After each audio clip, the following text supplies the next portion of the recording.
Hello, this is a chapter from my upcoming autobiography. I hope you like this. I had a bassist friend who was in a blues band. He had landed a few weeks at a hotel lounge 6 nights a week for that band. He figured he could double his good fortune if he could talk the venue manager into booking another band, of which he would be bass player, for the weeks right behind the blues band stretch. He planned on my being the front man with my name on the sign, and he in that band blending into the scenery. No one would care that two different acts playing the lounge shared a band member. He could pay his bills for a while. That was his angle. The idea was we had to be an R&B band, that being the theme of the lounge. I was 20 years old and had played a fair amount of blues/R&B, not for 4 hours a night though. I was excited about the opportunity. Previously I had played country gigs or rock gigs with blues, R&B thrown in during the night. This would be only that stuff.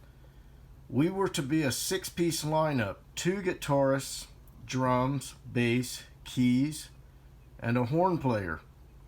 My bass playing mate told me to get lots of suitable songs ready for a one-off rehearsal. I did my prepping. The band was loaded with experience. I was experienced at 20, but everyone else was far older and with tremendous history. 2 of them had been members of world-famous rock bands. The others had toured extensively with renowned artists. They all happened to be out of work for a short time and happy to play a few solid weeks right in town near their homes. My friend's blues band had a repertoire of Little Walter, Albert King, Muddy Waters, Willie Dixon, etc. Also, they included Boz Scaggs, Otis Redding, even Bob Seger numbers.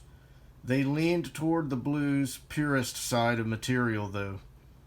I felt our band should follow their 3-week stint with a different catalog.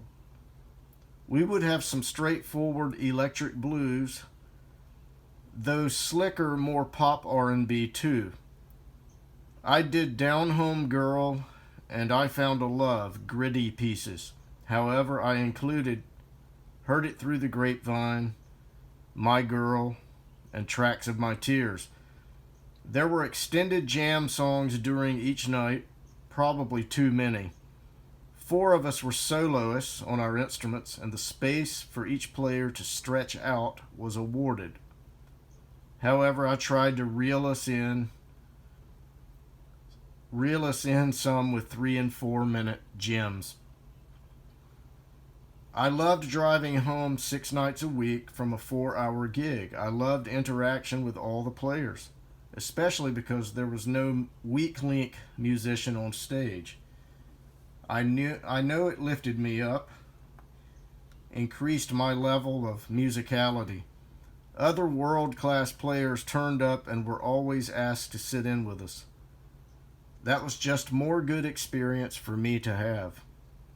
One night, the manager of the room asked if we could come in the next day and play an employees' party.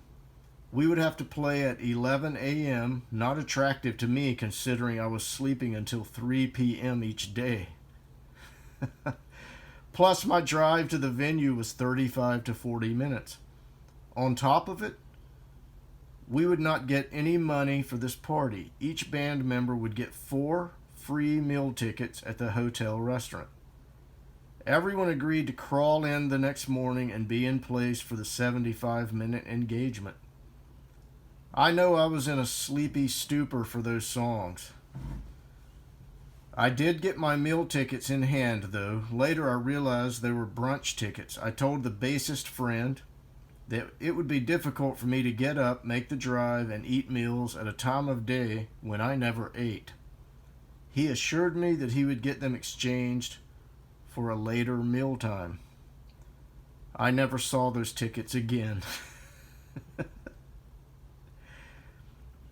Just before the weeks with the R&B band started, we had a one-off gig fall into our lap. It would serve as a nice warm-up date before we played the lounge night after night. The engagement came from the drummer and was a benefit type of performance. It was the 20th anniversary of an alcohol and drug rehabilitation center. The drummer had been a patient. He was approached about fielding a band to commemorate the 20 years of the facility. We all agreed to donate our services for a Saturday daytime performance, followed by supporting some notable artists as a backup group. As we were a new lineup, it was a great little run-through of some songs. We performed under a large tent on the grounds of the medical place. The headliner on that event was a comedian, Foster Brooks. The music artists we would play behind were Sheb Woolley, Buck Trent, and a couple of others. I would play guitar on Purple People Eater that day, as well as Foggy Mountain Breakdown behind Trent, banjo extraordinaire at 100,000 miles per hour. Before going on stage, Foster Brooks came up to me privately and asked if we could play Make the World Go Away, an Eddie Arnold classic country hit. The comedian's stand-up bit would end with him singing that song, provided we knew it. I assured him that as Nashville musicians, we could play it. He insisted on singing it into my ear in entirety. I nodded my head for 3 minutes while he sang it right into my ear.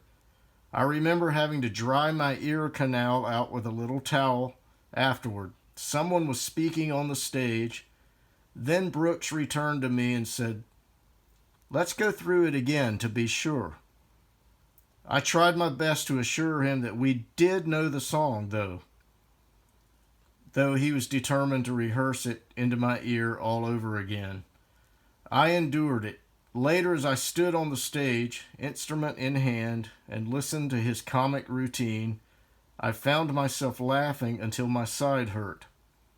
I forgot about my soggy ear now that my side was splitting. His act was that of a drunkard, though he was not a drinker, nor had he been a patient at that or any rehab place. He was nationally known for that persona, and I was excited to be on a show with him.